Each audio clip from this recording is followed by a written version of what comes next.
it's Flavia. How are you guys?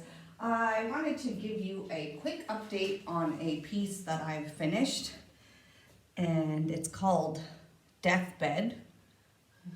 And it is going to, and it's already online, for Art for Life Chicago, which is an AIDS benefit auction that's happening online October 22nd in Chicago. I'll be posting links on my social media. But I thought I would give you a rundown on how this painting came to be. It's an acrylic, ink, and pencil drawing. And I'm just gonna read, first of all how the image came to be from the write-up. So just hang on, I'm gonna read it off of the notes that I have on my phone. The image came to me, so when I saw the call for art, I was alive when the AIDS pandemic happened. And I remember as a kid, there was a lot of teaching in school about AIDS and awareness and prevention. And it seemed like a pretty scary thing at the time. And it certainly impacted a lot of my friends. And we lost quite a few people to this disease. So now drugs are definitely helping the longevity of life for who is HIV positive and who has AIDS.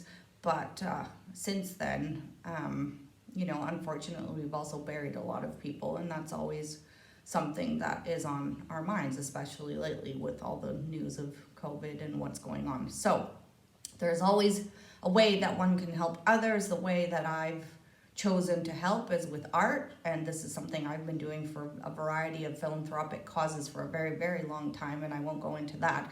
But I will jump into how I got this painting started and give you some background. So bear with me while I read to you. Hopefully you'll follow along and learn something from how former images that are made from other people can become future images for things that one makes. From the Time Life image, this was my starting point. David Kirby died surrounded by his family, but Therese Frare photograph of the 32-year-old man on his deathbed did more than just capture the heartbreaking moment. It humanized AIDS, the disease that killed Kirby, at a time when it was ravaging victims largely out of public view. Frare's photograph, published in Life in 1990, showed how the widely misunderstood disease devastated more than just its victims. It would be another year before the red ribbon became a symbol of compassion and resilience, and 3 years before President Bill Clinton created a White House Office of National AIDS Policy. In 1992, the clothing company Benetton used a colorized version of Frare's photograph in a series of provocative ads. Many magazines refused to run it, and a range of groups called for a boycott. But Kirby's family consented to its use, believing that an ad helped raise critical awareness about AIDS at a moment when the disease was still uncontrolled and sufferers were lobbying the federal government to speed the development of new drugs. Quote, "We just felt it was time that people saw the truth about AIDS," end quote, Kirby's mother, Kay, said. Thanks to Frare's image, they did.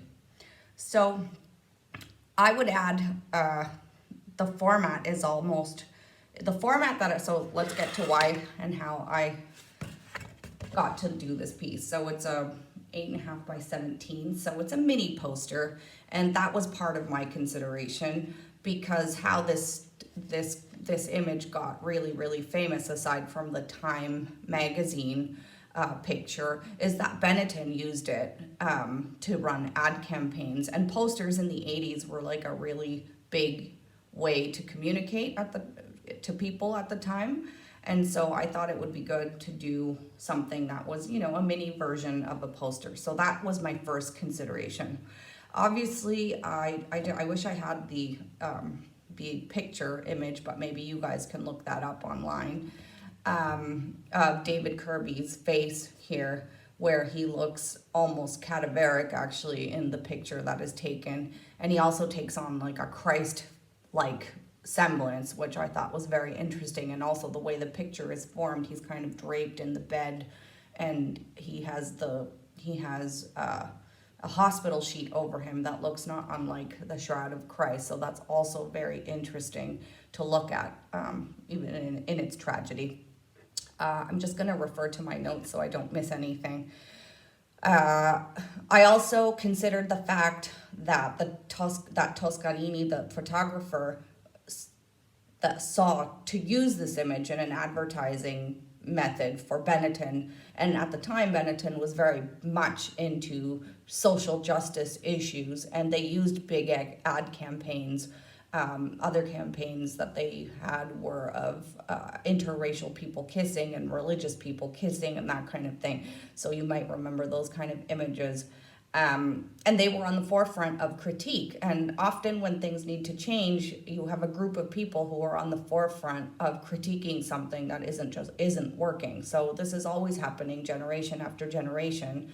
And I thought that was very, very interesting. I also think it's interesting that the Benetton group since then has been highly criticized here in Italy because the bridge in Genova that fell a couple of years ago and killed all sorts of people was actually partially not funded, but the Benetton group has interests in the highways in Italy, and their lack of awareness and infrastructure and how they built things and oversight caused massive life loss again, and they were implicated. So in my drawing, you can't see it because it's backwards, the logo of the Benetton is United Colors of Benetton. So I put here divided colors of profit, kind of as a callback to the ads that they used to run and also to current events.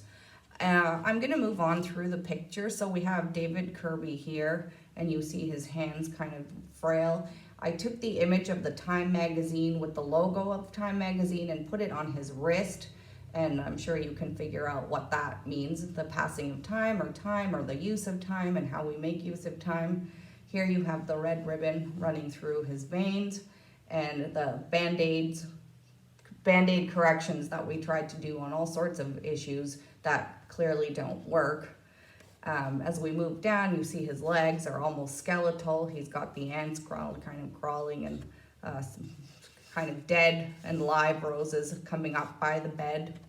And you go further up, and I made the sick bed, the sick chic, and then I put La Pietà, which is a reference to the La Pietà, and he's again in the bed, and then there's the shadows under the bed with barbed wire, as if sickliness and illness has been commodified, and it's not lost on me considering what we're going through right now around the world. There's the commodification of illness and sickness, and then you have the IV line, which is connected to a Pepsi can. And this I took directly from Frare's image, where around this sick man there's all sorts of